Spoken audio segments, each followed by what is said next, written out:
Hi, Kerala to കശ്മീരിൻ്റെ first വ്ളോഗിലേക്ക് എല്ലാവർക്കും സ്വാഗതം. ഇപ്പം നമ്മൾ ആക്ച്വലി കൊച്ചിയിലെത്തി. ഇന്ന് 13th ഏപ്രിലാണ്. അപ്പം നാളെ നമ്മൾ ഇവിടുന്ന്, അതായത് ഒരു ദിവസം സ്റ്റേ മാത്രമേ ഉള്ളൂ നമുക്ക് ഈ ഹോട്ടലിൽ. ഇവിടെ നമ്മൾ ഏകദേശം 1.4 കിലോമീറ്റർ മാറിയാണ് ഇവിടെ എയർപോർട്ട്. അപ്പം നമ്മൾ ഇന്ന് ഇവിടെ സ്റ്റേ ചെയ്തിട്ട്, ഈ ഹോട്ടലിൽ സ്റ്റേ ചെയ്തിട്ട് നാളെ നമ്മൾ രാവിലെ തന്നെ കൊച്ചിക്ക് തിരിക്കും. നമ്മുടെ ടൈം എന്ന് പറയുമ്പോൾ 9:30 ആണ് നമ്മുടെ ഫ്ലൈറ്റ്. അപ്പോൾ അങ്ങനെ രാവിലെ നമ്മൾ കൊച്ചിയിലെത്തിയിരിക്കുകയാണ്, എയർപോർട്ടിലെത്തിയിരിക്കുകയാണ്.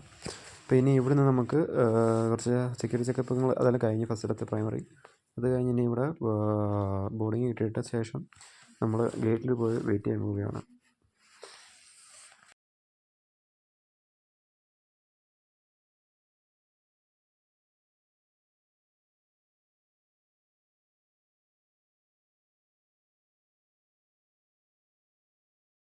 നമ്മൾ ഇപ്പോൾ ഫ്ലൈറ്റിൽ കയറിയിരിക്കുകയാണ്. ഇനി ഒരു വിശാലമായ യാത്രയാണ്. കാരണം നമുക്കിനിയും ഇപ്പം ഇവിടെ കൊച്ചിയാണ് ഇപ്പോൾ നമ്മൾ തിരിച്ചത്. കൊച്ചി എയർപോർട്ടിൽ നിന്ന് ഇന്ദിരാഗാന്ധി ഇൻ്റർനാഷണൽ എയർപോർട്ട്, അതായത് ഡൽഹി എയർപോർട്ടിലേക്ക് നമുക്ക് എത്താൻ ഏകദേശം 3 മണിക്കൂർ, വേറെ ഡിലേ ഒന്നും ഇല്ലെങ്കിൽ 3 മണിക്കൂർ 15 മിനിറ്റെങ്കിലും എടുക്കും. അപ്പോൾ അത്രയും നേരമുണ്ട് നമുക്ക്. പിന്നെ അത്യാവശ്യം നല്ല സർവീസൊക്കെയാണ് എയർ ഇന്ത്യയാണ്. നമ്മളിപ്പോൾ ഒരു എക്കണോമിക് ക്ലാസ്സിലാണ് പോയിക്കൊണ്ടിരിക്കുന്നത്. നല്ല ലെഗ് സ്പേസ് ഒക്കെ ഉണ്ട്, അത്യാവശ്യം സ്പേഷ്യസ് ആണ്.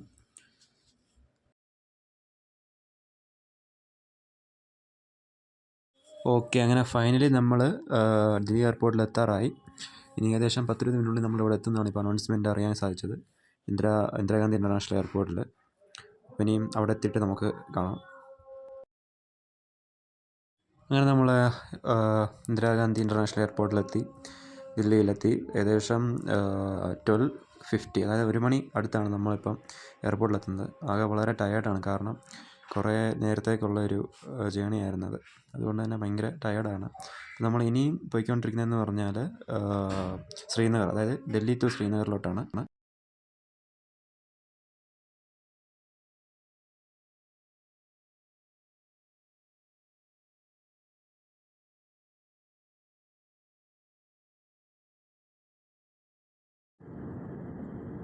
ഇപ്പോൾ നമ്മളിപ്പോൾ പോയിക്കൊണ്ടിരിക്കുന്നത് ശ്രീനഗറിലോട്ടാണ്. അതായത് ഡൽഹിയിൽ നിന്ന് ശ്രീനഗറിലോട്ട്. നമുക്ക് എന്തായാലും കൊച്ചി എയർപോർട്ടിൽ നിന്നും ഇന്ദിരാഗാന്ധി എയർപോർട്ടിലേക്ക് വന്ന അത്രയും ദൂരമൊന്നും ഇവിടെ ഇല്ല.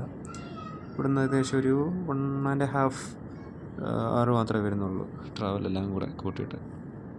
നമ്മൾ ശ്രീനഗർ എത്തിയിരിക്കുകയാണ്. ഇവിടെ ഒരു ഹോം സ്റ്റേയിലാണ് നമ്മൾ. ഇവിടെ ശ്രീനഗർ നല്ല മഴയാണ്, ഇവിടെ നല്ല തണുപ്പുണ്ട്. ഏകദേശം 8 ഡിഗ്രിയാണ് ഇവിടെ തണുപ്പെന്ന് പറയുന്നത് ശ്രീനഗറിലെ. ഇവിടെ പിന്നെ നമ്മൾ ഒരു ഹോം സ്റ്റേ ആണ്. നമ്മുടെ നല്ല അത്യാവശ്യം പഴക്കമുള്ള ഒരു വീട്ടിലാണ് ഉള്ളത്. നല്ല ക്ലീൻ ആൻഡ് നല്ല വെൽ ഡിസിപ്ലിൻഡ് ഉള്ള ആൾക്കാരായിട്ടാണ്.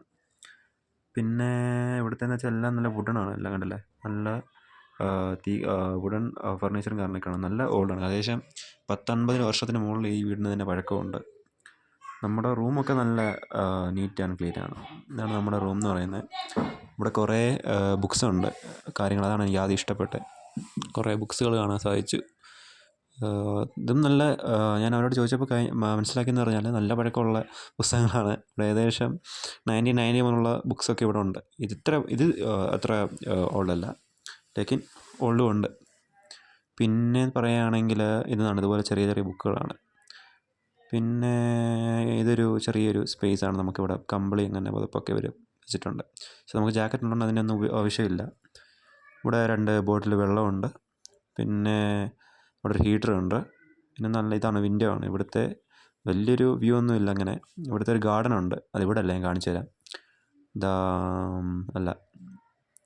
ഇതല്ല. ഓക്കെ,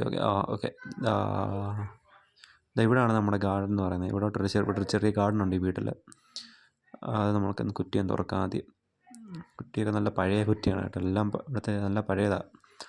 ഏകദേശം 10-70 വർഷമുണ്ട് ഈ വീടിന് പഴക്കമെന്ന് പറയുന്നത്. അപ്പോൾ നമുക്ക് ജനലൊന്ന് തുറക്കാൻ ജസ്റ്റ്. നല്ല മഴയുണ്ട് കേട്ടോ ഇവിടെ, നല്ല തണുപ്പാണ്. ഇവിടെ 8 ഡിഗ്രിയാണ് ഈ കാശ്മീരിൽ, ഇവിടെ ഇപ്പോൾ ജമ്മുവിലെ തണുപ്പെന്ന് പറയുന്നത്.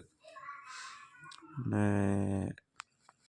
എൻ്റെ കൃത്യം സ്പോട്ട് നോക്കുകയാണെങ്കിൽ ഞാനിപ്പം രാജ്ബാഗ് എന്നൊരു മുനിസിപ്പാലിറ്റിയിലാണ്. അവിടെ ഇത് ജമ്മു കാശ്മീരിലെ ഒരു മുനിസിപ്പാലിറ്റിയാണ് ഈ രാജ്ബാഗ് എന്ന് പറയുന്നത്. പിന്നെ ശ്രീനഗറിൽ നിന്ന് കുറച്ച് മാറിയാണ്, എയർപോർട്ടിൽ നിന്ന് കുറച്ച് മാറിയാണ്. പിന്നെ ഇതാണ് ഞങ്ങളുടെ സെക്കൻഡ് റൂം. ഇവിടെ അതുപോലെ തന്നെ വെള്ളവും മറ്റു കാര്യങ്ങളും ഒക്കെ തന്നെയാണ് ഇവിടുത്തെ ഒരു പ്രത്യേകത എന്ന് പറയുന്നത്. പിന്നെ അത്യാവശ്യമൊക്കെ സൗകര്യങ്ങളൊക്കെ ഉണ്ട്. അത്ര വലിയ സൗകര്യങ്ങളൊന്നുമില്ല, അത്യാവശ്യം സൗകര്യങ്ങളൊക്കെ ഉണ്ട്. കാരണം പഴയൊരു വീടാണിത്. ഇവിടെ അതുപോലെ തന്നെ ഗുഡ് സ്പേസും കാര്യങ്ങളും ഒക്കെ. പിന്നെ ടോയ്ലറ്റുണ്ട്, ബാത്റൂം, ഇവിടെ എല്ലാം ഹീറ്ററും സെറ്റപ്പും ഒക്കെ ഉള്ളതുകൊണ്ട് വലിയ ബുദ്ധിമുട്ട് നമുക്ക് വന്നില്ല. റൂമിലും എല്ലാം എവിടെ ആണെങ്കിലും വലിയ ബുദ്ധിമുട്ടില്ല ഇതിനകത്ത്. പിന്നെ നല്ലൊരു ക്ലൈമറ്റാണ്, വളരെ സൈലൻ്റ് ആയിട്ടുള്ള, വളരെ ക്വയറ്റായിട്ടുള്ളൊരു അറ്റ്മോസ്ഫിയറാണ് ഇവിടെ എല്ലാം. അതാണ് ഏറ്റവും എടുത്ത് പറയേണ്ടതെന്ന് പറഞ്ഞാൽ. ഞങ്ങളുടെ രണ്ടാമത്തെ റൂമാണ്. ഇവിടെയും അതുപോലെ തന്നെ ഹീറ്ററും എല്ലാം കാര്യങ്ങളും ഉണ്ട്. ഈ നാളെ തൊട്ടാണ് നമ്മുടെ സൈറ്റ് സീയിങ്ങും കാര്യങ്ങളും തുടങ്ങുന്നത്. നാളെ ഷിക്കാര ഒക്കെ ഉണ്ട്. ഷിക്കാരയിലാണ് നമ്മൾ താമസമൊക്കെ. ഇന്നത്തെ